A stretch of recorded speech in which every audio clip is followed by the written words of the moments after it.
Hello, everyone. Thank you all so very much for joining us again today. We are recapping Interview with the Vampire, Season 2, Episode 6. Before we get started, yeah, I know you like to kind of run down titles. Can you tell us about today's title? All right, guys, this one is a mouthful, no pun intended. Like the light by which God made the world before he made light. So, in this particular episode, it comes directly from a quote that Santiago is using during his monologue. And he keeps talking about like ticking and talking like as time is going on. So, for me, this title kind of speaks to having some sort of epiphany. And that's as far as I can go. I'm gonna keep it real surface level because this one was a doozy. There was a lot happening in this episode, even to the point of creation. So, light, epiphany, creation, all those things. All right. So, in this episode, Armand's shocking betrayal of Louis and Claudia to Lestat will leave you speechless. Find out the jaw dropping reason behind his actions as we recap this particular episode. Vampire enthusiasts, today we're diving into the dramatic world of the Vampire Chronicles to unravel a shocking betrayal. Why would Armand betray Louis and Claudia to Lestat? Let's sink our teeth into this juicy vampire drama. Before we get into the nitty gritty, let's set the stage. Our main players are Armand, a centuries old vampire with a mysterious aura, Louis, a brooding immortal struggling with his existence, Claudia, a cunning vampire, child vampire, actually trapped in a woman's body, in a child's body, actually, and Lestat, a charismatic yet ruthless vampire leader. These characters are bound by blood and history in the enigmatic world of Anne Rice's Vampire Chronicles. The problem: Louis wants an existence void of vampires ruling him. Claudia, seeing the end of her companionship with Louis, seeks another companion. Armand seeks the dominance of a great love that he hopes to find in Louis. All right. Now, first question. Let's start with Bearer of Men. What is today's episode all about, in your opinion? Betrayal. My favorite word. Expound on that for us. Everyone is betraying everyone. It's a melee. Everybody's just turning their backs on each other, and it kind of made me sad. Brittany? So I agree with Bear Men, betrayal, but also independence and self-discovery, I think is also something that I saw within it. So self-discovery with Louis being more dominant and being one within himself and knowing what he wants and how he wants it, as well as Claudia going and finding her potential partner and wanting to set off on her own. Armand still wanting to have that love, but also betraying Louis and Claudia and Madeline. And then, Santiago doing what Santiago do. Hater. Hell yeah. What is this episode all about? To me, this episode, I have to agree with Bear of Men, is definitely about betrayal. You see a lot of duplicitous things happening in this episode. And you also have, like Brittany said, Louis coming into his own. So there's that self-discovery piece as well. So it's quite a journey. And then you get a lot of French commingled into this episode, which I absolutely love the language piece because, oh God, it's such a beautiful language. And nothing like getting betrayed in French. A French white betrayal. All Everybody right. know how to say it in French. All right. At the beginning of the episode, Daniel wants to know from Rashid how he got the tapes, considering there was no postage. Rashid has been assigned to watch Daniel as he eats at a local restaurant. Daniel says he normally gives his mailman a little something for Christmas. Question: a little something. Considering what we learned in the last episode, what does he mean? Brittany? I think he means like a Christmas present. He give him a little money on the side. Tell him thank you for everything you're doing. I'm trying to be funny, but I guess not. Oh, a little dick. Little something, something. Maybe he shouldn't give him no dick anymore. He Talamascus. That's All what I right. thought too. So I was like, wait, Rashid is Talamasca? Right. Yeah, Right. Rashid Talamascus. And his postman might be Talamascus too. All the Well, people watching them. well, you Seemed know, like they weaved all in there. well, Hmm. people in the Talamasca have gifts too. So it's quite possible that someone in the Talamasca used their gift to get the postman or whatever you want to call them to do something that they wanted or needed them to do. Hmm. All right, next question, real question. Rashid refuses to respond to Daniel's question, but excuses himself to go to the bathroom. Then Raglan James enters and offers that perhaps Rashid has worked or is working for the Talamasca. As Louis and Armand attempt to decide the decor of their apartment, it is quite clear Louis is pissed and Armand is pushing it aside. Let's get into the psyche of these two questions. Why doesn't Louis bring it up, meaning the fact that he's upset? Also, why doesn't Armand address it? Let's go to Elia. Louis is definitely passive aggressive, the poster child for it. And so Louis is so layered. I think he's enjoying sitting in his anger. I really think he enjoys it. And as far as Armand not addressing it, we can continue to do this dance all day long. At the end of the day, he comes off as a little bit passive, but Armand is something else. I am choosing to ignore you. We're gonna keep it moving. You want to be passive aggressive? Okay, we're gonna play. We're gonna do this dance. You'll let me know when you want to talk. Bearer of men. I like Louis. I feel like I have to preface my statement by saying that first because among us are people who feel I am a massive Louis hater. I do not Name hate. them. Hell yeah, Jermaine. You know what, Brittany? I can't say your name because you ain't said nothing.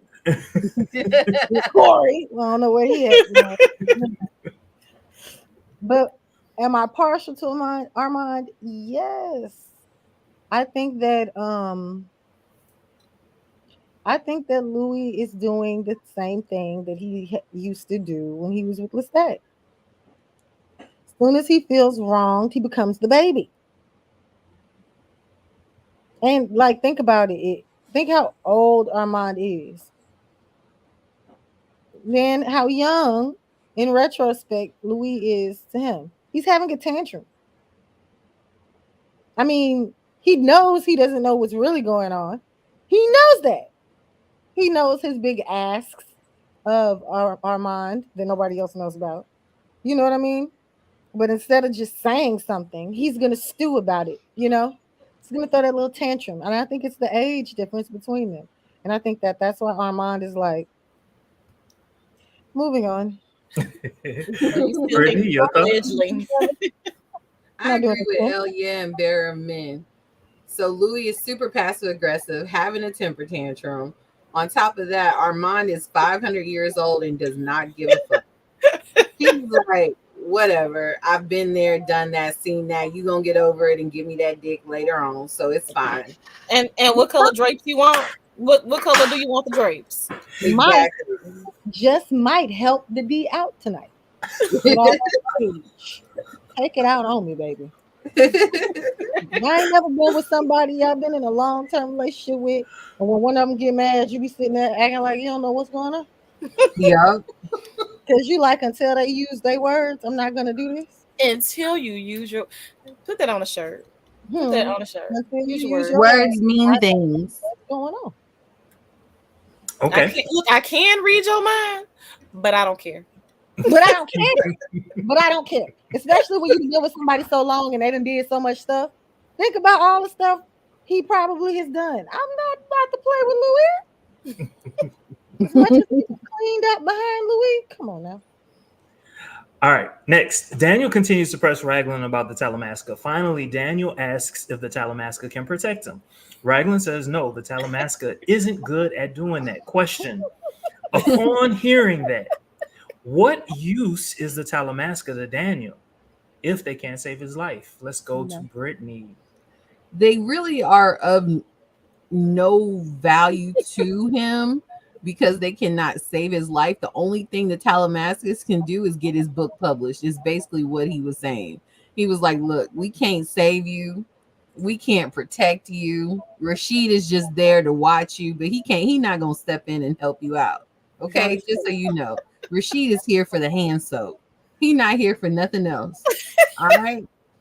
I said whoever dispensed in their hands so must be fine in the mother. Okay. I said because when he said he liked the hand soap, I was like, he getting bent over back there or something. It's soap. He gonna be there a while. Wait. Wait. I can't. That's a different discussion. Oh yeah, what are your thoughts? Am I off a little bit? I don't think I'm off.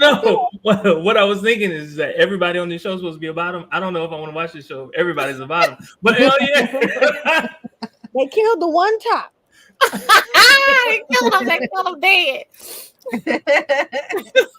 Listen, it's the at will interview for me. Like, okay, look, you signed up for this. We can help you get your little book or tape out or whatever, but we can't protect you. So I think it is absolutely ironic that you have this whole group, Talamasca, that is serving a purpose of what exactly? If you can't help save me, why are we having these private meetings? Why? So just seeing how the Talamasca kind of worked from, dare I say it, Mayfair witches, as we transition back into interview, it's like, okay, Talamasca, what do y'all have going on? I don't understand. So I really giggled whenever he outright asked, can you help me stay alive? And they were like, yeah, no, we can't do that. The best we can do is just make sure, you get your little book out or whatever. And yeah, basically you're at will. About the only thing the Talamasca can help him with is basically provide information, context, more pictures, evidence that he could possibly use for his book, which might or might not get published.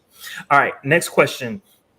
Raglan tells Daniel that he fears Armand, but no, hold on, wait a minute, I missed one.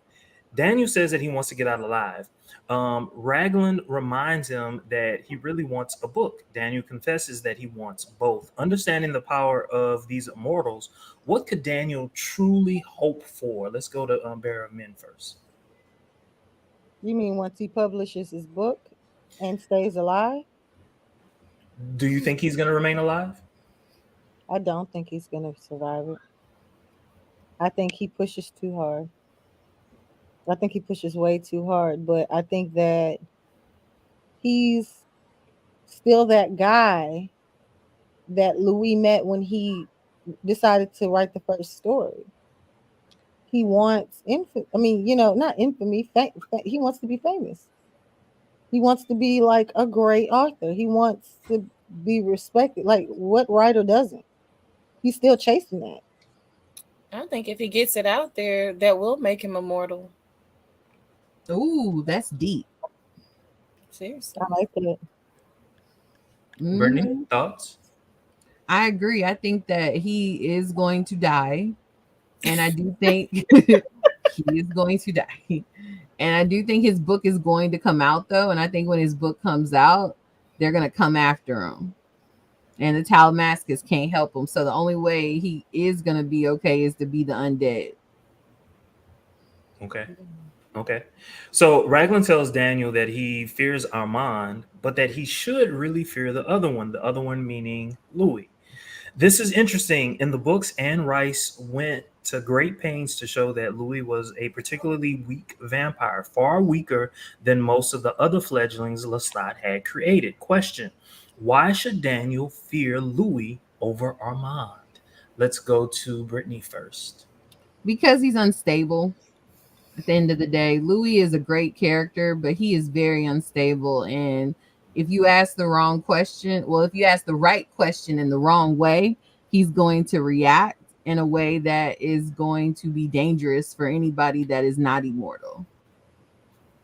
Oh, yeah. I agree. Louis is a ticking time bomb. And so he's more dangerous because he comes off as approachable, as kind, as docile. However, Louis got demons. And they far exceed his vampiric existence. He had them before in his human life. So to me, Louis is particularly dangerous. He is literally a ticking time bomb. Bearer of men. I think that hold on.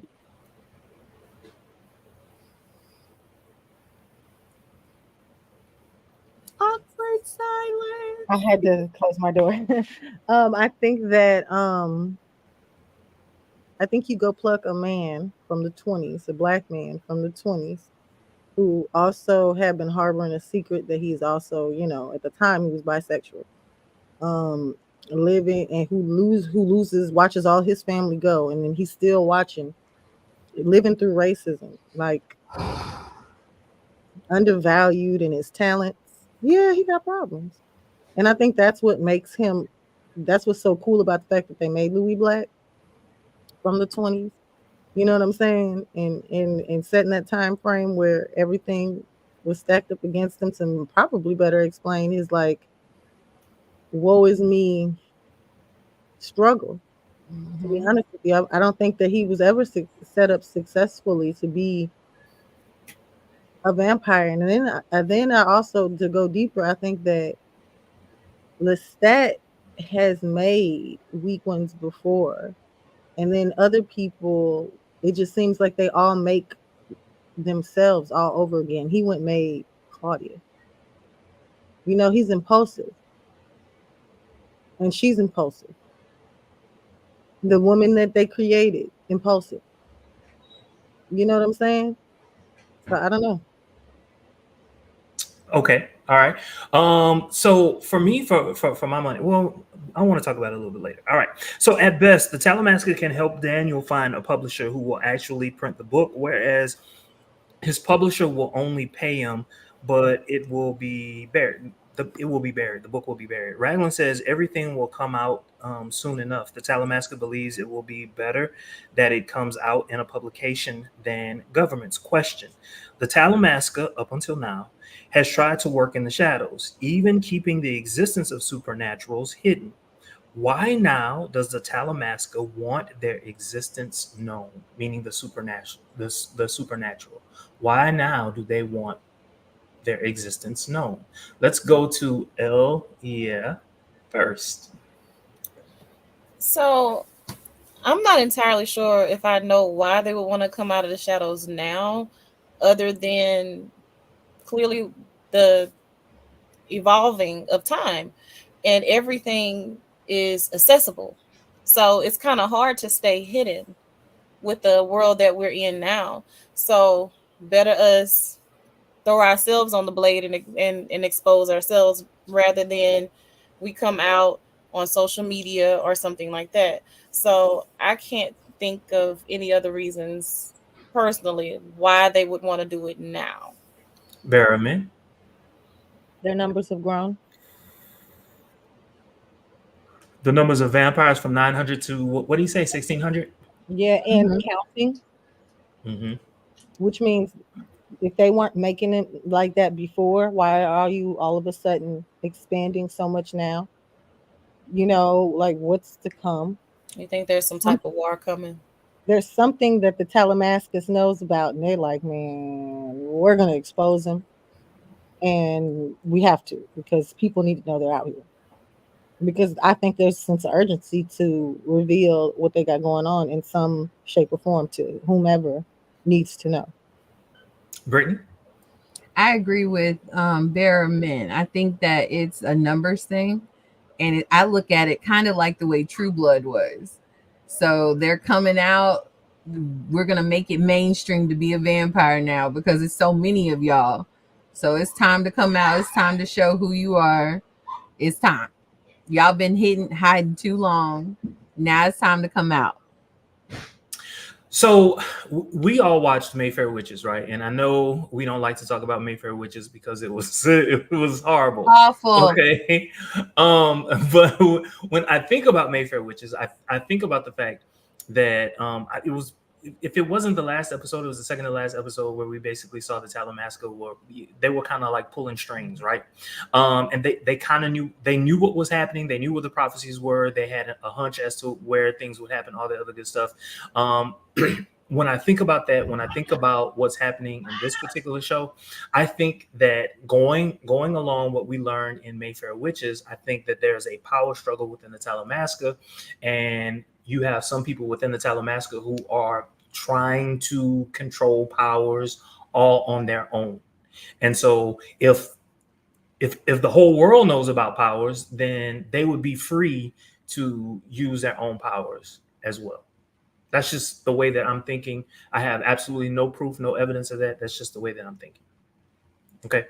All right. Next question. When Rashid returns, Raglan informs him that Daniel would like to stay alive. Rashid responds by saying, then perhaps he should have thrown those tapes away when he found them in the mailbox. Question.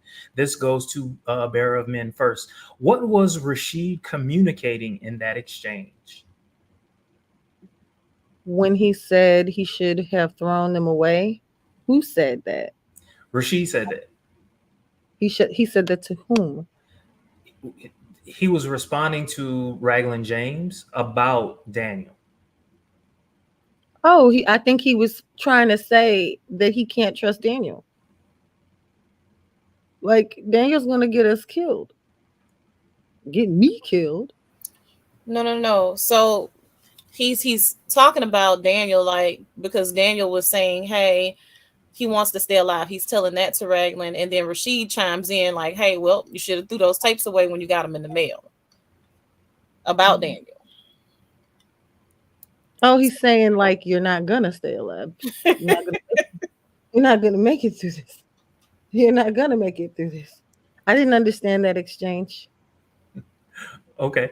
All right. So if that is the case, why then does Daniel still continue to interview these two vampires? Brittany. At this point, he's invested and he's too deep in, and he wants to finish the book and he wants to finish the ending. Okay. So that's his biggest motivator. Yes, because he started it in the 70s, right? Uh-huh. He started in the 70s and he didn't get to finish it. And Daniel seems like the type of man that once he sets his mind to something, he wants to get it done. And it's hard to think about it in a way of not finishing something that he started, and he has to finish it. He has to get to the end. He's willing to take the risk. I mean, he might want to get out of this alive, but at the same time, let's not forget Daniel's days are numbered. He's already sick. So it's like at this point, like you guys said, he's invested the time. What do I really have to lose? Like, yeah, I want to stay alive and all of that, but the risk is worth it. I still want to pursue this. This is my baby.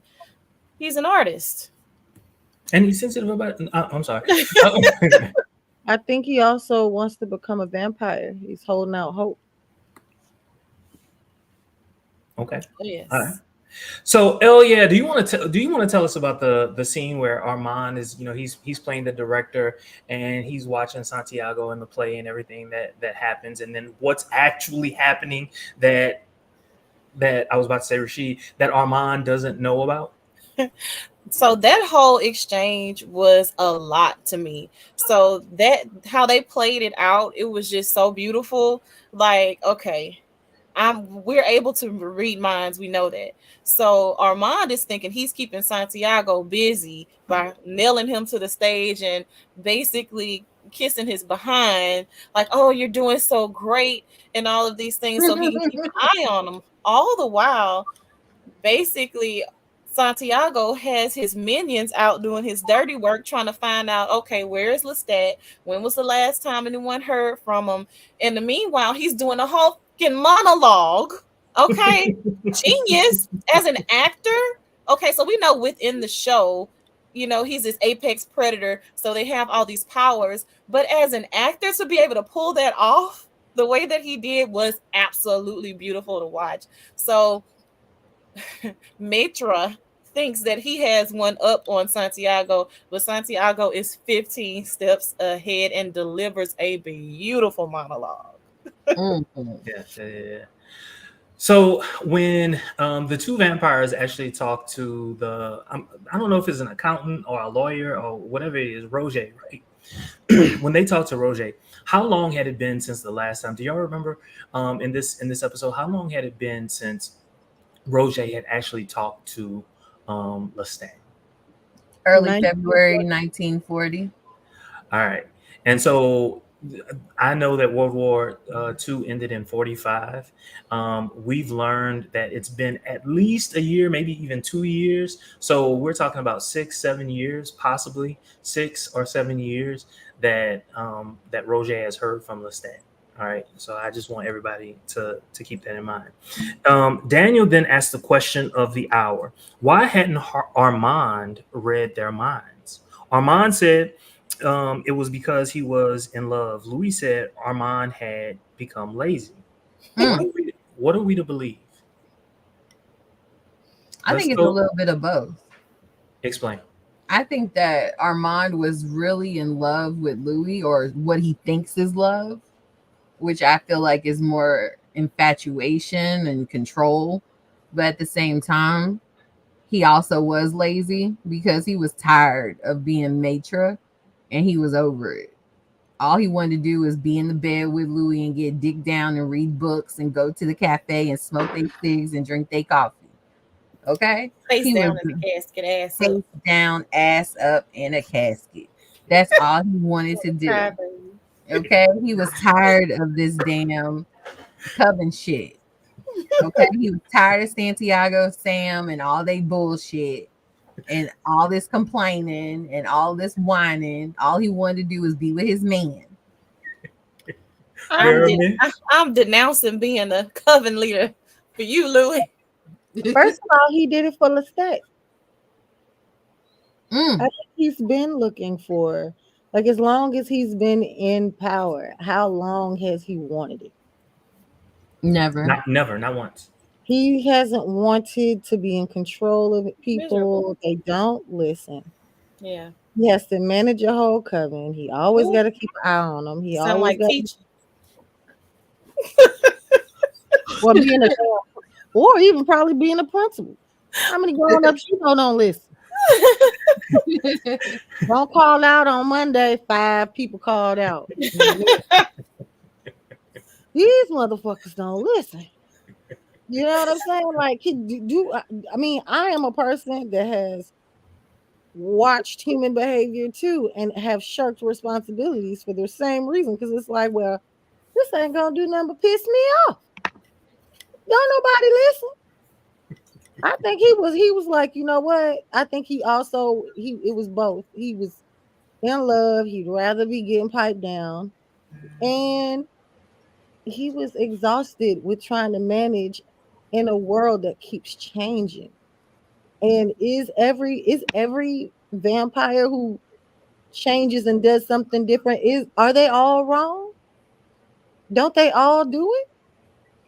They all stray and go their own way, just like regular humans. Like, who am I to manage them? When I can't even manage me, I want to just manage me and my what I want. It sounds like it sucks. Hell yeah. Um, well stated. I don't know that I would use the word lazy as much as I would say over it. Just a pretty much a combination of what you all have been saying. He was over it. I'm not gonna do him and call him lazy. Armand is not my favorite, although I'm growing to love him.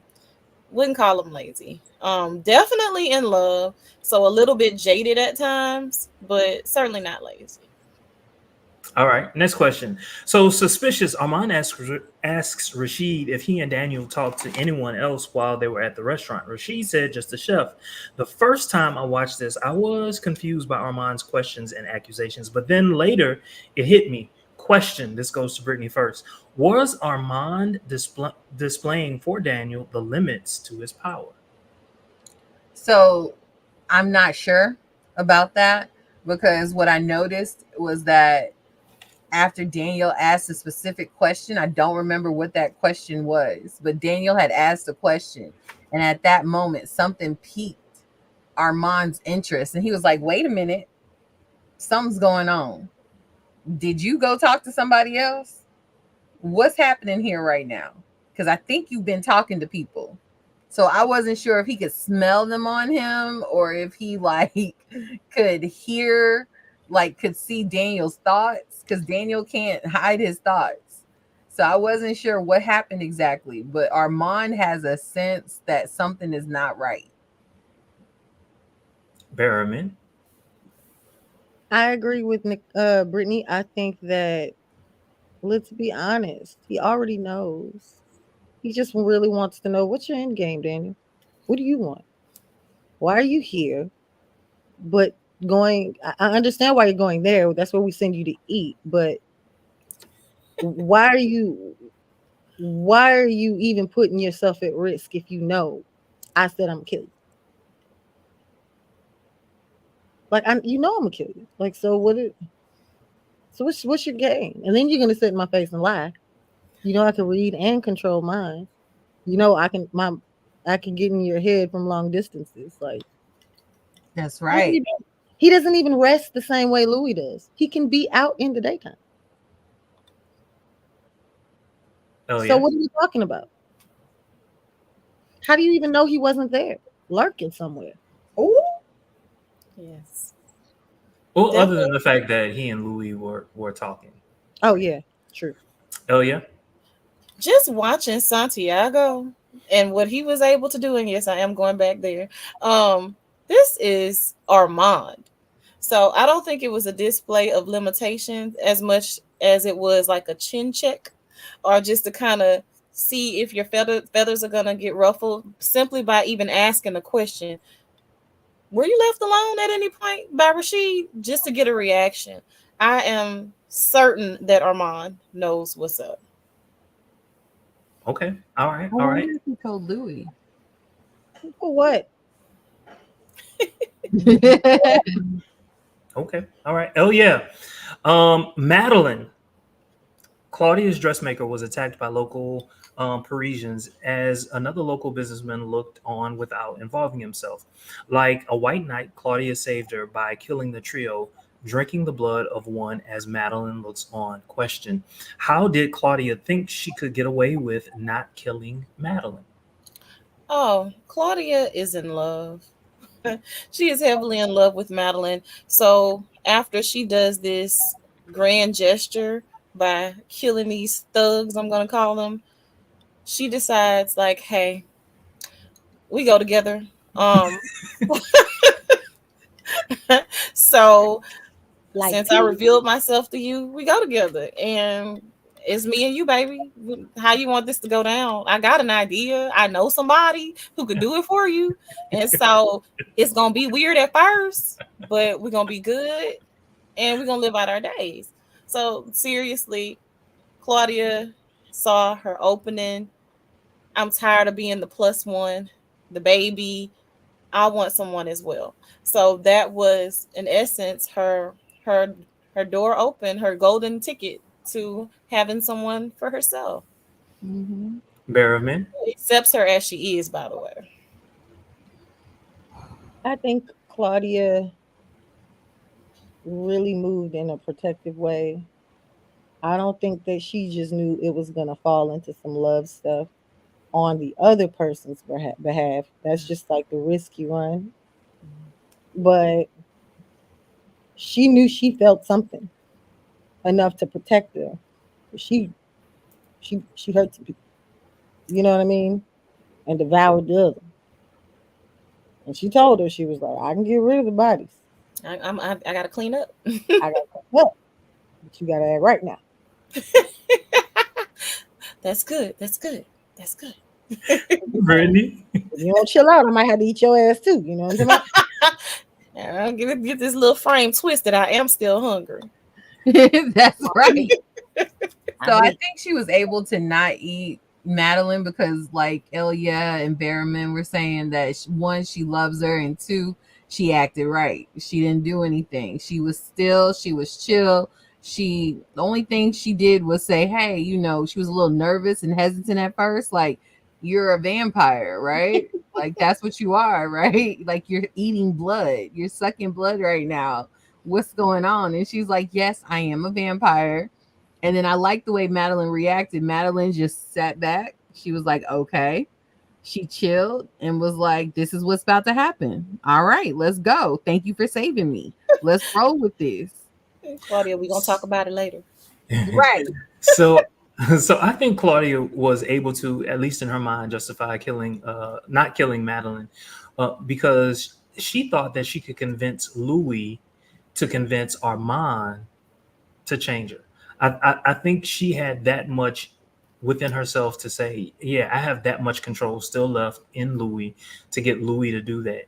And yeah, and we'll move on to the next one. Oh yeah, Louis enters the Théâtre de Vampires looking for Armand, talking about art, planes, and flying. Then orders Armand to take off his clothes, face down in the coffin, and read the play to him while he fucks him. Armand accepts the offer. Question: why did Louis decide to show his affection so publicly when in the past he had been so seclusive about his lovemaking?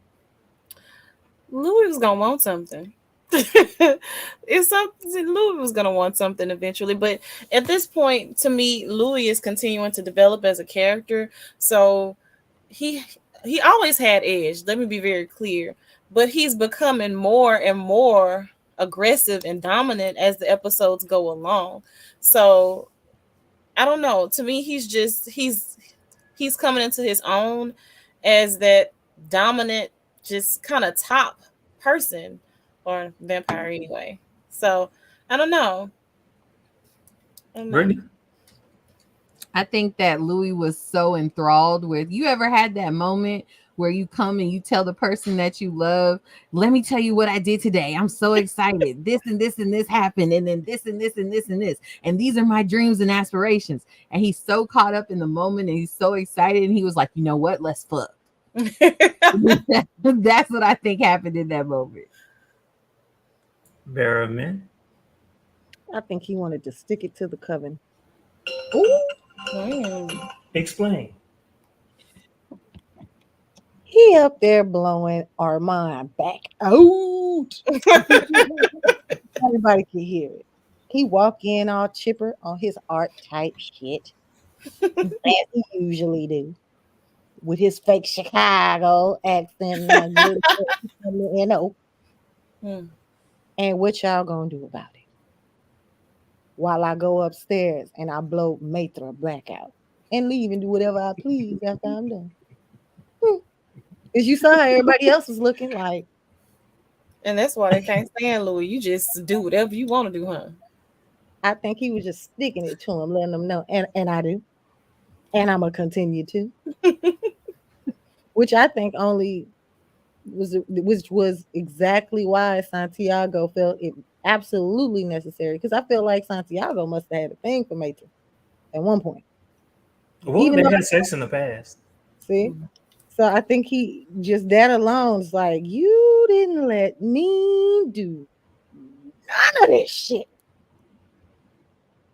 You ain't let nobody in the coven play these kind of games before you met this guy.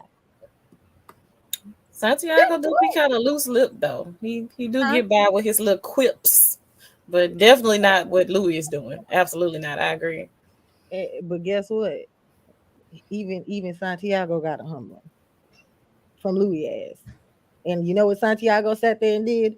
Waited to see if Armand was going to do anything. And what Armand say? Sit down, guys.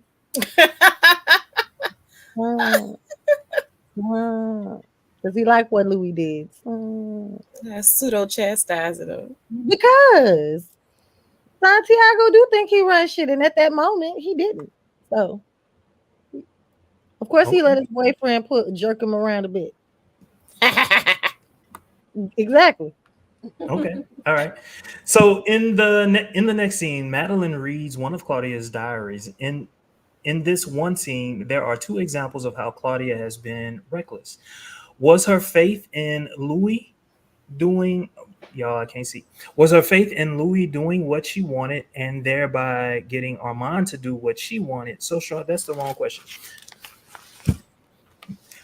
Sorry about that. When Louis asked Claudia if their relationship were romantic, They both answered no, but Madeline added not yet. I have two questions. Number one, what's going through Louis's mind when he hears this? That there's the potential for Claudia to finally have her plus one and leave him alone about him and his plus ones he's had in his past. Okay, all right. And Bear of Men, question number two. How does this compare and contrast to what Santiago asked Armand, to when Santiago asked Armand a similar question? It's the same. Like, I think that, yeah, I think he wants her to experience what he, or like a relationship, like you've never gotten a chance to see how love controls you, or how love leaves you in doubt, or blinds you, or mystifies you. I think that, of course, she responded the same way because she's a product of Louis. You know what I'm saying? Like, she don't know what's going on here or how far it's gonna go. She just knows she wants it. Mm-hmm. And I think it's the same though. It's like it's the same. Elia? So the difference for me is with Madeline and Claudia, they both said no. With Louis and Armand, Armand was like yes, Louis was like no. So so that was kind of embarrassing for Armand, to be kind of sticking his dick out there. And Louis was just like, oh no, we just kicking it. But at least in this situation, Claudia and Madeline know enough to say, hey, no, this is not romantic. But I love how Madeline added a layer, not yet. So I thought that was really, really sweet because, of course, Claudia had been feeling her, but it was kind of never discussed. It was kind of like that cat and mouse thing. I'm going to come watch your play. I'm going to tease you a little bit, but nothing ever popped off. And so I love that she added that extra layer by saying not yet. And I'm like, go, Claudia. Good for you, girl. All right. Later, when Louis is trying to convince Armand to turn Madeline, he asked Armand to imagine him, meaning Louis, without the burden of Claudia. Question: who would Louis be without Claudia in Paris? Let's go to Brittany. Who would Louis be without Claudia in Paris? So I think that Louis would not be as grounded as he is without her, because I think that she adds a layer of stability for him. Like, that's home.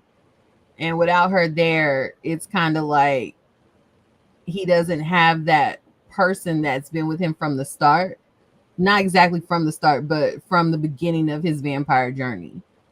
And like his sister, when he lost his sister initially because he became a vampire and he was going through the trials and tribulations of still trying to hold on to the humanity side of it, and he didn't understand that, he still has this bloodlust, and it's kind of hard when you're a baby vampire trying to control it.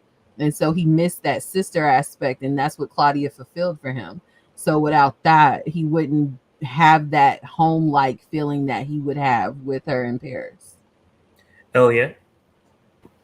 Wow, I 100% agree. I almost forgot about how Louis was with his sister and kind of the whole creation of Claudia in the first place. So thank you for bringing that up. I think Louis is already on a downward spiral to doing some wild ass shit. So without Claudia present, I just foresee it being so much worse. So much worse. Barrowman?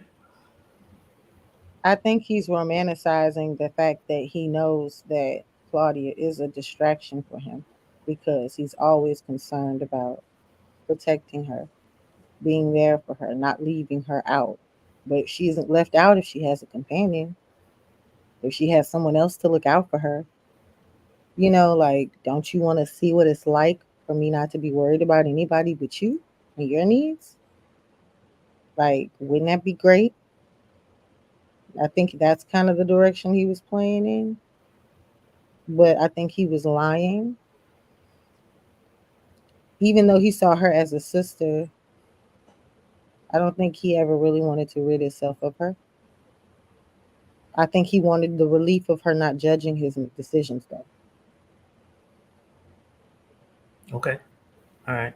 So Claudia says she can feel Louis is stronger and harder. She says she can feel it. Question: was she sensing Louis or her bond with Lestat? If Louis, what are examples of it? Let's go with Brittany first. So with Louis, I think the example would be face down, ass up. I'm gonna fuck you right now while you read the script. But also how I think Louis is harder because he's finally started to come within himself, and she's seeing that. And also the fact that he made the statement of, Armand, imagine me without her. And so for him to say that would be something she would never imagine him, even if he's saying it just to say it to get Armand to do what he wants. It's still like, wow, you're showing your dominance and you didn't act like this with Lestat. So this is interesting to see you act like this with Armand. You really found yourself in Paris. All right, kudos to you, nigga. Oh yeah. Claudia is seeing Louis come from being brain dead essentially, and her puppeteering, being the parent to them both, to him coming in and asserting his authority even over her, like, hey, she's gonna drink all your blood. It's not gonna be able to stop herself. What is this? What is going on? Just the way he communicates with her, just his entire relationship with Armand. She's sensing all of it. So it's his actions, it's his words, it's all of those things. So she's gotten to see him basically evolve. Not saying that this is the best version of Louis, but essentially he's moping around and she's navigating them across the country to now he calling shots. Okay, and I'm gonna get you to get your little boyfriend to change my girl. So okay, now you back to Daddy Lou. Barrowman. I think his strength comes from Armand being Maître. I do. And the fact that he feeds off of him, he learns from him. He doesn't have the same relationship that was insecure like it was with with Lestat. He was so incredibly insecure with Lestat because Lestat was selfish. Lestat was like, oh yeah, go ahead. We both gonna be out here doing us. And what happened? He lost his rabbit ass mind. As soon as Louis put them meats on the market, he was tripping. That wasn't fair. How could you blossom and be your best self when you got a narcissist playing games? I love you. I want you to myself, but I want like 5 other people too. Meats Like on I the gotta have market is 5. wow. Huh? Meats on the market is wow. He did put his little meat on the market or his big meat. I actually envisioned it as rather large because everybody tripping off of it. You know what I'm saying? But it gotta be everybody tripping. He got the meats. He must be like Safari. Not But or Oh, you talking about Lestat right now? oh no. no, I'm talking about Louis. Oh, The okay. way they tripping on Louis, baby. Well, Lestat said that he had considerable considerables. So And coming from Lestat, we know that's true. And all I know is a stat was like, I know I said you could do you. I was lying. You can't do nothing. And Armand ain't even trying to do him. You know what I'm saying? So he trying to just get done in. That's it. That's it. And it's to me, it's just like I think the power he's stepping into is the two different types of relationships you can be in. You can be in a relationship that drains you, that makes you seem like you're weak and drink like just depletes you, or you can be with a person who's loving you right, letting you be yourself, pushing you to grow, and you just lost, even though he think that he got Armand wrapped around his finger, which Armand has to hit him with a nah, but you don't. But you know what I'm saying? My wisdom is older than your wisdom. I'm just not falling for those games. You doing a good job, but no. You know what I'm saying? As far as like changing your girl is what I'm talking about with the you ain't got me that wrapped. I love you though. I love you, but I ain't doing all that. You can frolic around the coven all you want. I ain't making you girl. But I think it's just from the different type of perspectives of how you love.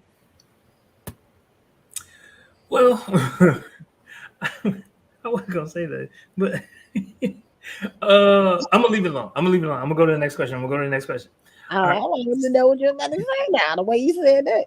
No. It's just it's something from the books, and then also something that he said in this particular episode. So, and I'm talking about Armand. Armand basically said, both in the books and in this episode, that he had never made anyone before. And I hear what you're saying. It's just this is more like a caveat, and the caveat is he had never made anyone before, and that was just something that he just would never do. But anyway, so Armand chose not to turn Claudia, not Claudia, but Madeline. He says he had never made a vampire before. Any thoughts about that, Brittany? Any thoughts about him not making anybody before? He said that it repulsed him. Mm-hmm. And so I was curious as to why would making a vampire repulse him if he's a vampire within himself. So does he hate himself and his nature and what he is? Or is it making something else that is of the dark? Boy, y'all, I watched it 3 times. I be thinking now, y'all. I be thinking. Or is it both? So, okay, so I'm only talking about the book, right? I'm only talking about the book. So he had always believed in God. He believes in God. Right? And so to him, to make somebody a vampire would be like you're kind of like setting someone up to go to hell. And he doesn't want to do that. Right? He doesn't want to do that. Okay, you are a vampire. I had no control over that. And so, I need a companion. That's one thing. But to turn somebody into a vampire, that's a completely, totally different thing for him. And so that's what's happening for him in his head. All right, next question. Louis was intent on turning Madeline. No amount of naysaying from Armand could change his mind. Why didn't Armand stop Louis right then and there? Let's go to Bearer of Men. He has always allowed Louis to make choices. Like, he could have been killed, Louis. He could have snapped Claudia's neck a long time ago. He could have burned him, put him in those caskets, locked him away for eternity if he wasn't going to kill him. He just gives him choices. The same way I felt like when he asked him, "Are you asking Maitre?" When he asked him when he told him to spare Daniel, he was like, "I'm telling you." And he said his real name. I forgot what it was, Anu or something like Anu's. Is that his name? His real name, Armand? Oh, in the TV show they call it's Aaron. Aaron. He was like, "I'm telling Aaron." And he was like, and he let him go. Like, here you go. I feel like that's why they kind of like on the same level. I say the same thing, Lenora. This that dick. And I think that too, Brittany. And I think that too, Brittany. I think it's just one of those things. Like, he wants to be chosen. He wants you to choose him. He wants you to choose to follow him. He wants the same way he's choosing. He can brainwash you. He got all this power, but that isn't the real thing. He wants the real thing. He wants at the end of the day to be the choice. Hell yeah. He's giving Louis the illusion of all these choices. Meanwhile, Armand then picked it apart, put it back together, and then figured out how he's going to maneuver with whatever choice that you made. Armand is 10 steps ahead. Self-preservation is key, though. You can love a person. They ain't got to drag you with them. Yes. That's right. Choose what you will, but I'm going to show you either way. So in that same scene, Armand says he can't keep his mind closed anymore. Was Lestat penetrating his thoughts? Let's go to Brittany, since you watched it about 3 times. Was Lestat penetrating his thoughts? Stop saying penetrating. I said on purpose. Was Lestat penetrating Armand's thoughts? Yes. Yeah, I think he was. I think he was penetrating his thoughts. And he could see what emphasis was going on the 8. And he can see what was going on. And he knows where they're at. And he's on his way. You about to pull up here at the light. He's at the light about to pull up on them. Hell yeah. I don't even remember the question. Was Lestat penetrating Armand's thoughts when he said he can't keep his mind closed anymore? Oh, absolutely. Absolutely. Especially with how we see things unfold at the end. Absolutely. He is all up in them thoughts, among other things. Merriman? You have to tell me where he says that. It was right around the same time that Louis was trying. Well, no, when Armand was trying to convince Louis not to turn Madeline. He later then said, yeah, they were walking in the park, and he was kind of frantic. He was just like, I can't control, I can't keep my mind closed anymore. Is basically what he said. And so my question is, was it Lestat who was penetrating his thoughts? I think it's all of them. They're all trying to get in. They're trying to figure out, what are you hiding? What's going on? And I bet you any money he saw him coming, he could feel him coming. He was connected to him too.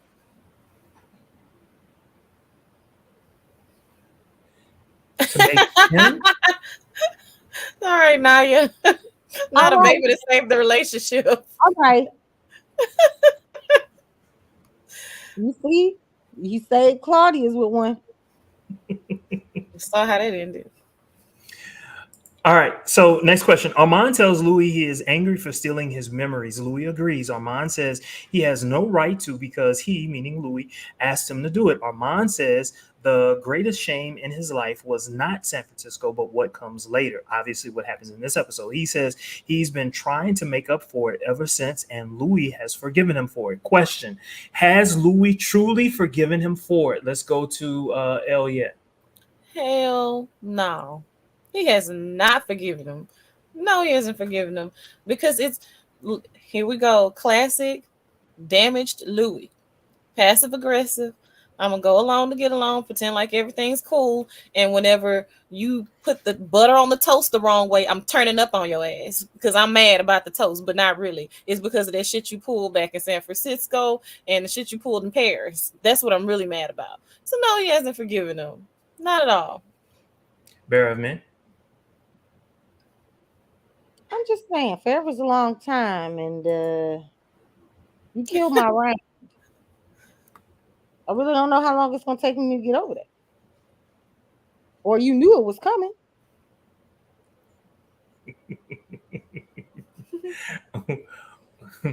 So I'm with you, Naya. That's exactly what I was thinking. That is exactly what I was thinking. But at the same time, you knew it was coming. You never even warned me. You didn't tell me shit. And I'm supposed to just let that go? All right. No, you let it go. I'm going to torture your ass. You want to be with me? All right. You're going to be with me in all my angst. Until I get over it. Brittany, thoughts? So I think that Louis does not forgive Armand, and that it's really hard for him to deal with being in another relationship with somebody who's done something unforgivable. And so it just kind of further breaks him down even more emotionally. So he has this baggage in relationships where I think he likes the toxicity of it, but at the same time, it's something that, how there are some people who just like to complain. He just seems like one of those people who just likes to complain, and Armand has given him something to complain about for forever. That would be it, though. That would be something to complain. I'm gonna complain forever on this one. I'm gonna let it go. In Louis' defense, and I don't defend him off. Oh, we know. You gonna take this L every time I say my sweater. You lied to me. You saw it coming, and you ain't say nothing. I get to hurt you when I feel like it. I'm just saying. That's right. He knew what they were planning and didn't do shit. Didn't even warn him. Let them come. Because what if they never even came back for coffee or the dinner they had? What if they would have never came back? The only way they would have known that they were there is if Armand said something. So Armand tempted them off that they coming back. Then you just Or gonna let go his presence be lean fucking through the known. threshold, like you going for some fresh air. Mm. All right. So later, when Louis, Armand, Claudia, and Madeline were dining, Louis asked Madeline if Claudia was the replacement for her sister. In the movie, and I believe the book as well, Madeline grieved the loss of her daughter. But besides that, it struck me. Lestat made Louis to basically replace Nikki. Claudia was losing Louis and needed Madeline to replace him. Is this some generational curse for vampires? Let's go to Elia first. When you weave it all together like that, it absolutely seems like it is. However, it could simply just be happenstance. Could absolutely just be happenstance. Vermin. Lenora, what else you got to do if you gonna be alive for the rest of your life? You just gonna keep living, and you just gonna keep getting more and more toxic. If you was already toxic, you ain't got nothing to do but perfect it, I think. It's But what? like I'm sorry. It's like what Madeline said. Okay, it's just gonna make me more of what I already am. So if he was toxic before as a human, as a vampire, okay, you the best that toxic has to offer. Mhm. More faster at it. I do think they're doomed to always lose someone and be looking for them. All right. This is my last question before I ask you all Hello, like Lenora. your thoughts. All right. So they gave Armand a choice and he chose himself, or at least it seems that way. Santiago and his crew capture the trio. They are to stand trial with Lestat present. Mm. French Brittany? white. Baby, Brittany? I almost died. What's the question? No question. Just, Thoughts. yeah. I am so excited to see Lestat. Y'all, he was sitting there smoking his cig. It was the way they had the intimate lighting coming down, the cinematography on that, where you're looking at the mirror, but you're also looking at Lestat.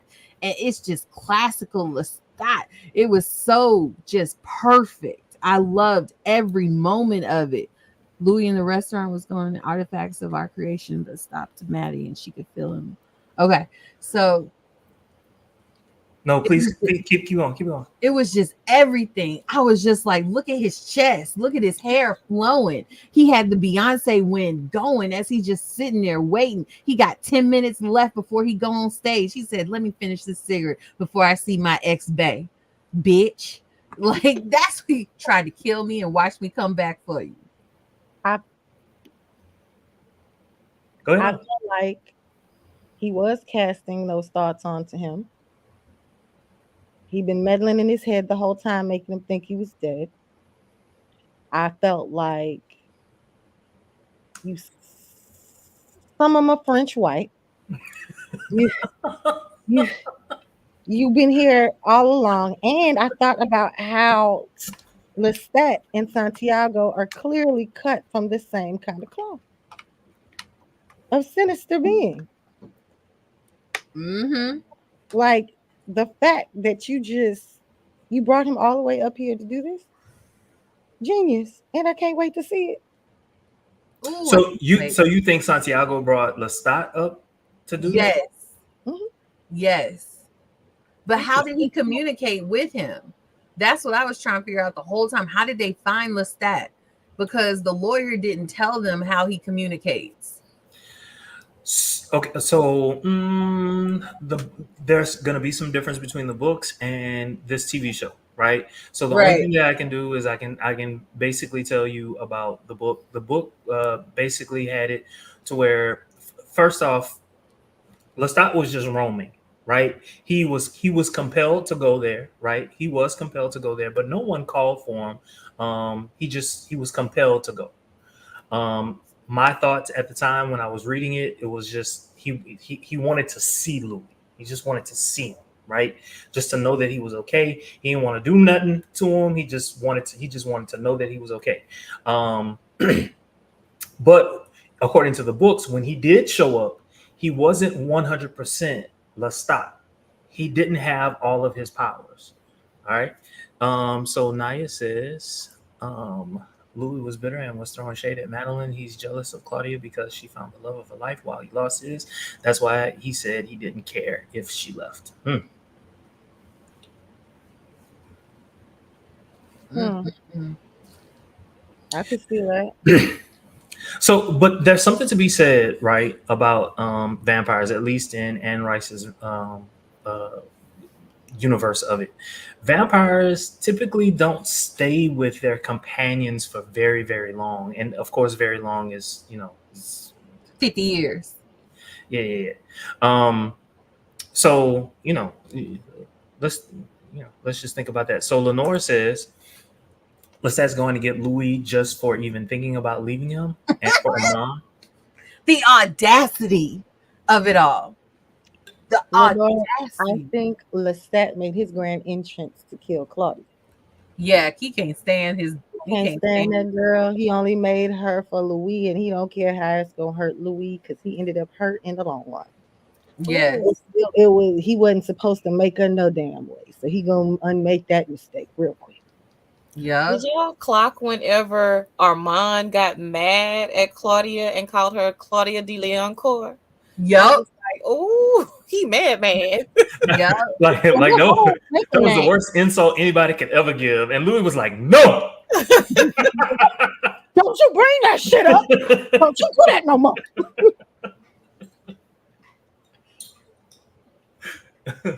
I was like, don't you be calling her daddy name.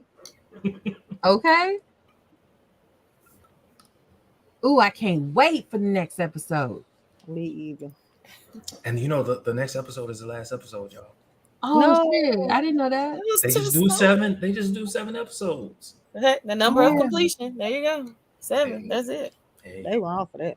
I don't want no more Mayfair Witches. Is that supposed to be a season 2?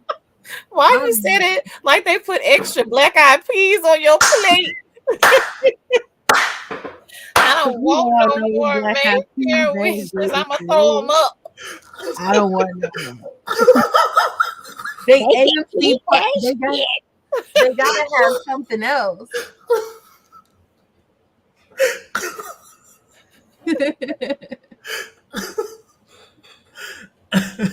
Lenore, you right.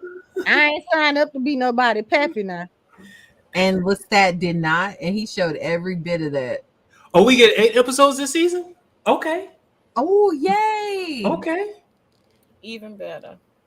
Okay. That's a good thing. Yo, I just feel like they drawing it out a little bit. you think? Well, It's good though.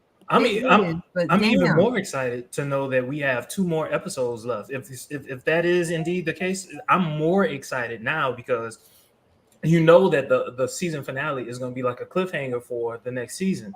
So I'm here for it because you kind of know what's going to happen next episode, right? Yeah. I know, and I'm so trying to get my emotions ready to lose Claudia. I love her. Well, you lost her from season 1. Got a new one in season 2. I know, but she doing her thing, ain't she? She really Yeah. is. I forgot. You forget.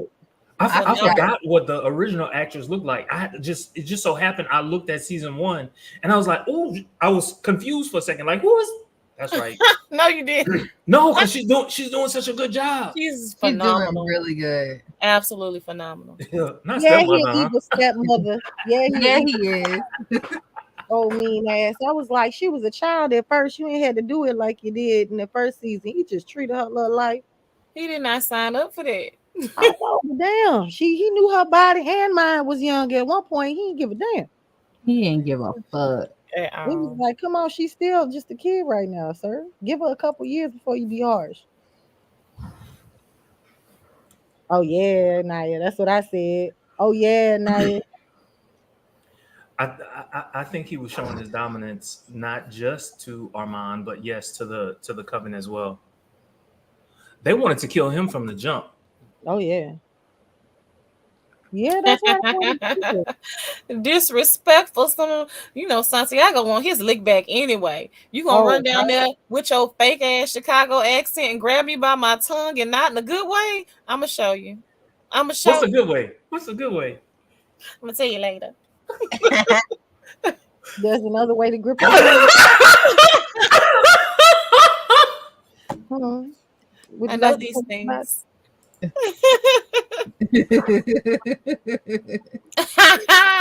Look, hey, as an artiste, if you fall asleep during my performance of any kind, let me be clear, I'm gonna be very tight too. Well, okay, yes, but he did say, "Let's go to the coffin." So, He but did. but they could all hear, right? Everybody could hear. Mop, mop, mop, mop, mop. Hmm. All you can do is chuckle, huh, Jermaine? You know what? There's something to be said when you know that people are watching you. Have y'all ever? Well, I'm not gonna ask y'all, but on occasion, I've had people watch, and it was just something kind of freeing about that. You know, Okay. Because wish if my no one hair saw was it, down. then it didn't happen, right? So people have to see. what'd you say? If no one saw it, then it didn't happen. So people have to see. I like the get way you clean things up. I love the way that you clean things up. You just the wordsmith in you.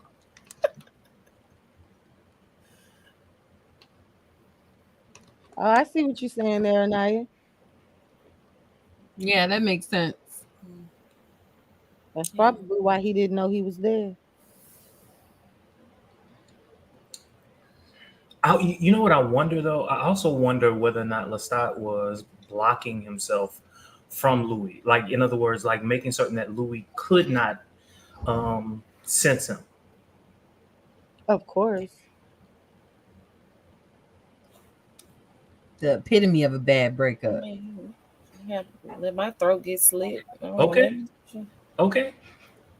So Lenore. Well, I don't know if Lenore is a woman or a man. I had a frat brother named Lenore, so I don't know if Lenore is female or male. But y'all know that 93% of the people who watch us are female. Oh, yay! Thanks for keeping us going, y'all.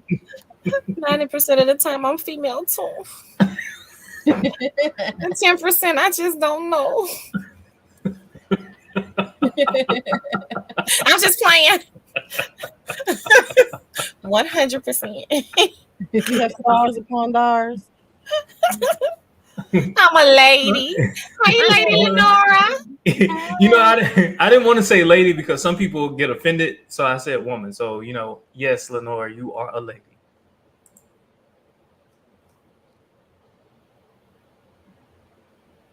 Mm.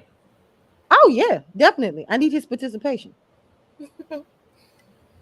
So you didn't buy what she said? She didn't want any of Lestat's blood? I think he traumatized her enough to where that could be true. Both can be true. Plus, she knows how much stronger and older Armand was. is. Yeah.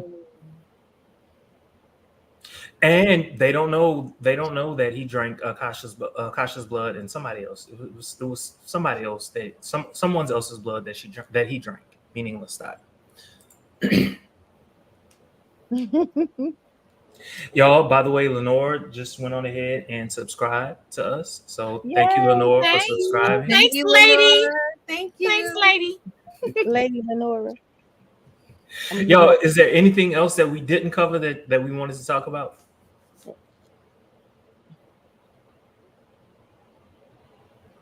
How do you think he's gonna do it? How do you think they're gonna kill him? Kill who? Them. Remember in the movie, they put them in a chamber and let them die by sun. Mm-hmm, sure did.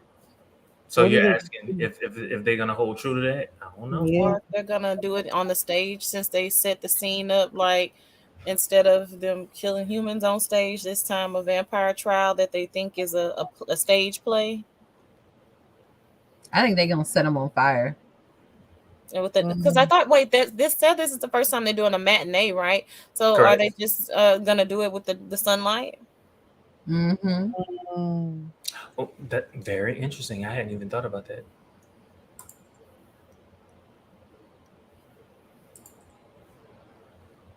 Yeah. Yep. Andy went there. Hurt So like do he. y'all think the whole episode next week is gonna be about them being on stage, or you think it's gonna be after too? After. What I'm After hoping that Claudia they're died. going to kind of preface season 3. Yeah, was that mine? That did Yeah. it? Yeah, what'd you say? I'm hoping what they're going to do is they're going to preface what's going to happen in season 3, kind of like letting us know this is how things are going to change as a result of everything. I'm hoping that we're gonna start to get into Lestat's story, so we're going to see things from Lestat's point of view. So we're still, Okay. yeah, that's what I'm hoping. That's what I'm That would hoping. be nice. Because in the vampire Lestat, he kind of takes us back from, like, he tells us about his childhood, he tells us about Louis, he tells us about Claudia, he tells us about Nikki. A significant part of the season is about Nikki, so I'm hoping that's what we're going to see in season 3. I agree with you, Lenore. I agree. I think it's a mixture of both, but she knows that Armand despises her. She wanted to check how strong his moral compass was. Unfortunately for her, that was his last straw. I'm sure Claudia is about sick of these men that Louis picked hating her. Mm-hmm. Mm-hmm. These Nicole man woman haters. Nicole says she's excited Lestat is back. Listen, Yes, me too. I'm so glad they brought the defibrillator out for this show. Life can begin now. It ain't Mayfair, baby. It ain't Mayfair. No, oh Don't do no. that. Y'all let us know. Did y'all watch Mayfair? Do y'all want us to cover Mayfair when it comes? Y'all let us know.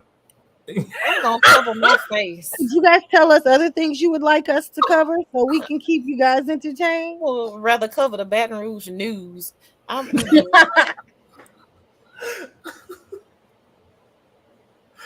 mm, Yeah. hey. I feel you, Naya. That was a very passionate scene when they turned Madeline though. That was a very passionate, loving scene. To say that it was so much blood and gore. Did y'all agree? Y'all didn't think it was loving and passionate? It might be the man in me, but I was just like, oh, okay. Well, when she was looking at the light, I was like, oh, that's what's up. I thought they were trying to make it pretty, but I didn't think it was romantic. Yeah. Hell Yeah. yeah. Eh, It was lackluster for y'all. those are pretty words for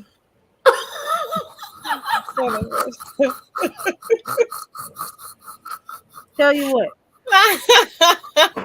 it sounds so beautiful, lackluster.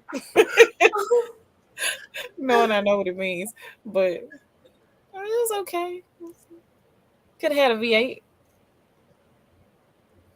Oh, really, Naya? I feel you. I didn't even think about all that. So Lenora says no to Mayfair. Don't do it. Let me tell you. You will never get that time back. Don't do it. Insomnia Addict says no. Oh, it looks bland, it tastes bland, it is bland. You just go chew on a piece of wide rule notebook paper. You'll be more satisfied. It's more satiated It wasn't than witchy watching enough. Mayfair. It wasn't witchy enough. It just wasn't witchy enough. With all the things you could do with witches, it just didn't do it. It was like a bad Lifetime show. Yeah. I wouldn't insult Lifetime that way. Oh. And so I talk about it personally so bad, so when you go and watch it, it may not be as bad as much as I talk about it. It's so bad. You may be able to stomach it, but it's I watched it a second time, and I was more horrified the second time than the first time. I So got more witchiness out of Sabrina the Teenage Witch, the show that came out when I was a kid, not the remake, because that Sabrina is really good. But Nicole hopes that they learn from our feedback. Naya says her transformation felt like a threesome. That could be a good thing, though, Naya. I don't know. You know. But see, if I was gonna get down on a threesome, that didn't make me want to. Oh, you've never been? No, I'm a prude. I talk a lot of shit, but I don't do that. I come across as approved. But I know. You were watched. I was like, I have to call him on the side. Let's I talk. need details.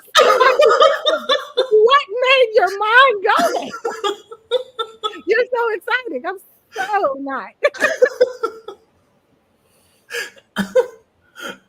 So Brittany, so Naya says it felt like a threesome. What are your thoughts? It did, but I've never had one. But what I think of a threesome would be like, it would be like that. Oh, then don't do it. That seems boring. And for me, it was like a threesome in that 3 people were present. That is it. Nothing else. Nothing else.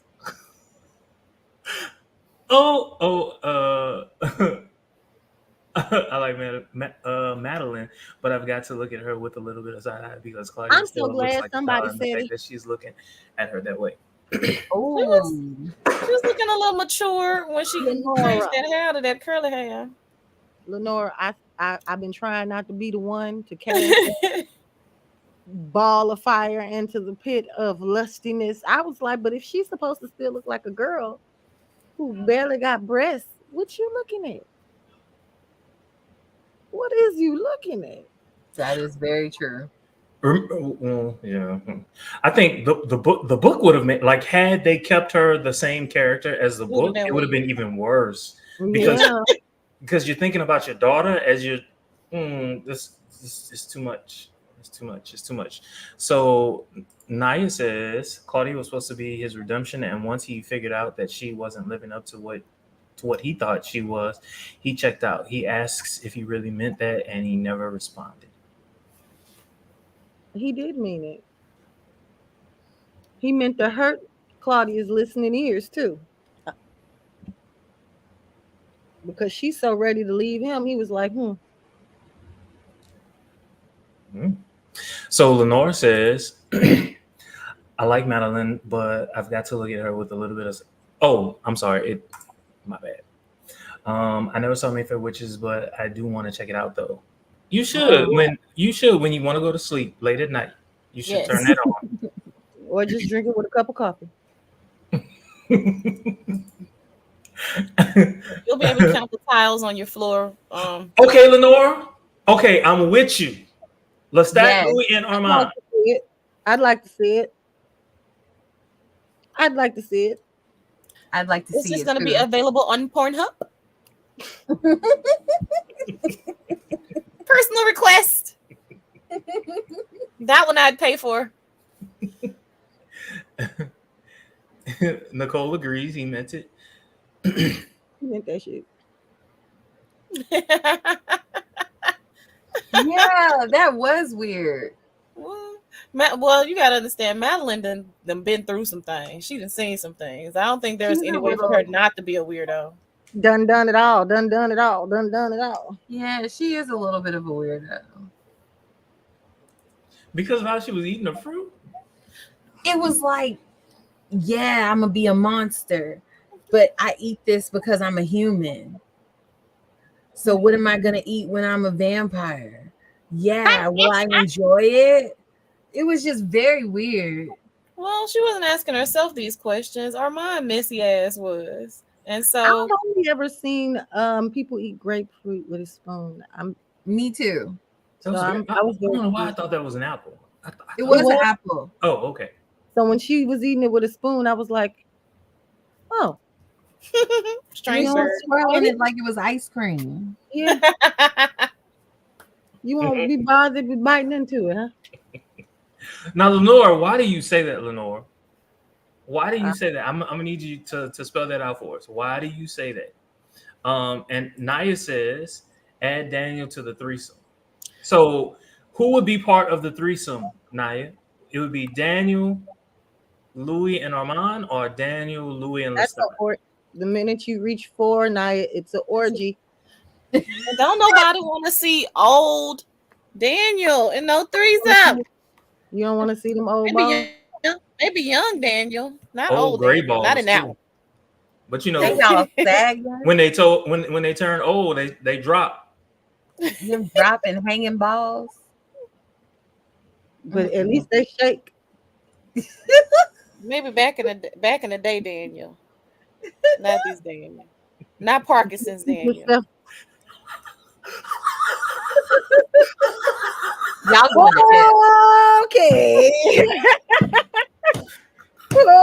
Sleepy. Okay, this is what you get. That might add a little something though. You know, you start shaking. He might just add a little vibration to that. Add to the friction.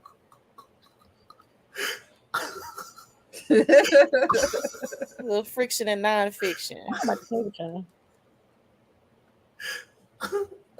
Yeah. Well, mine is He likes some twinks, huh? He likes some twinks. Armand is beautiful. Y'all better stop playing with Armand. What was Still he? ain't on 18 or 19 when he got made? Ooh, Naya says she also wants to see Daniel. Ooh. Naya, we need to talk, girl. We got some fetishes going on up there. Yeah. Naya, look. But you know what? To be fair, I do still have this thing for Sean Connery at 115. I would still want to see it. So you know what? I guess I shouldn't judge. Sean Connery is sexy as fuck.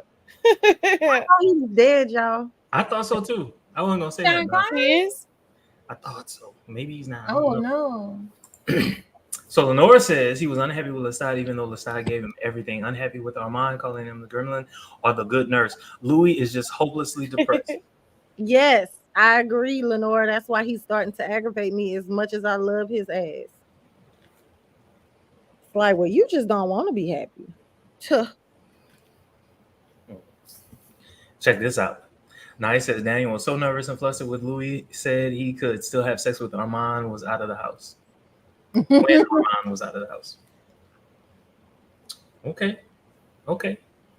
They still got it. Oh, Lenora clarifies. Okay. That I would be okay with that. Well, we might just see that in the next season. Because let's be clear, young Daniel was hiding really like Little Caesar's pizza. When took that shirt off, like, where you want me to lie down? Oh, Sean, yeah, in 2020, I saw. Well, I'm gonna go with Phil Jackson then. Oh yes. I don't think I got no old zaddies I want to throw it on. Santiago is sexy. Santiago has that. He is spicy, Nicole. That ass. I said he's oldish. I don't consider him old. I just think he's great, prematurely great. That's just what I think. You know what? Think about my age. He got that prick thing working for him. Okay. Well, Naya, go on ahead and tell us. Tell us what you know. I was trying my best not to say it, but Naya, tell us what you know. Bow. For us non-readers. Because Naya, I think this is like the third episode straight where you've been dropping nuggets. So just go on ahead and tell us. So we're not totally, shocked when we see something season 3. Until then, what do y'all think is going to happen in the next couple episodes? Somebody about to be heartbroken. Yes. Louis. Straight up Armand gonna be heartbroken because Louis ain't gonna fool with his ass for a little while. He might not even stay there. He might have had to chase him from country to country to come on back home.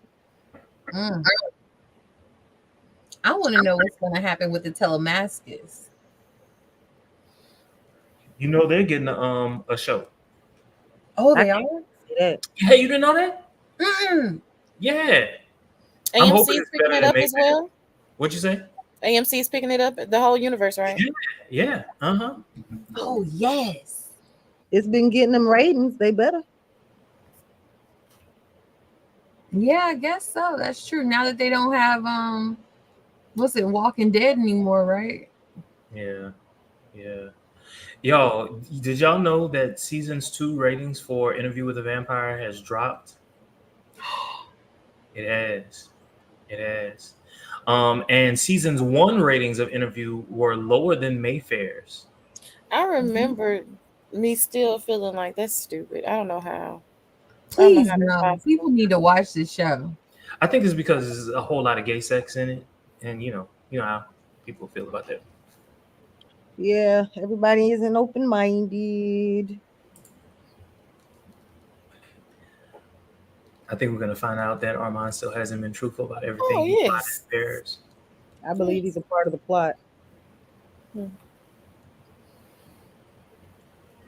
Come on, Naya. Tell me what's gonna happen to Daniel. I'm waiting on Naya. To what extent, Lenore?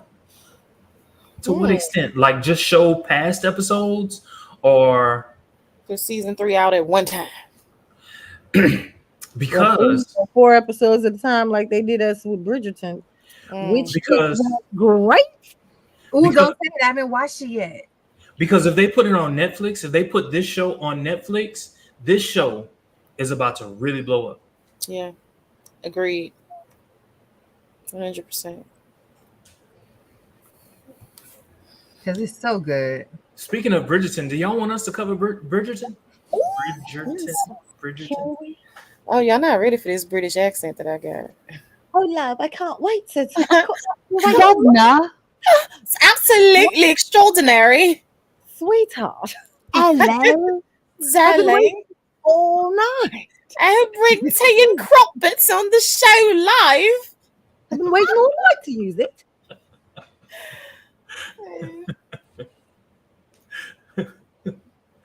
All right. Not hearing from anyone. If there's nothing else that you all want to talk Wait, what happened with Naya and Daniel? Read the book, Brittany.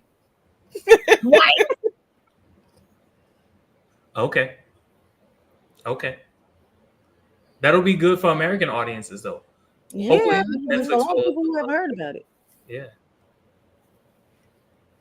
Yeah. And happy Juneteenth, guys. Yes. Happy Juneteenth. Juneteenth. Happy Juneteenth. I froze. How many times have I frozen? I can't even tell if I froze. You're not frozen here. Maddie says Netflix ruins everything they touch. Oh, damn. well,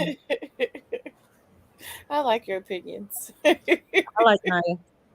Now you didn't read the book. I don't know. For some reason, I thought you had read the book. Either, Naya. I don't want to ruin the show. I'm one of those people, if I read things, I start getting angry that it doesn't follow what I read. Actually, I like it. I like because I don't like to know what's gonna happen. So I like when they make changes because it makes it unpredictable. Thank you for mentioning that, Lenora, because I do. I watched them both. And I've been begging for the dragon. They don't listen to me, Lenora. What? she's been begging for the dragon. Not the dragon. You said. Literally your words, and I've been begging for the dragon.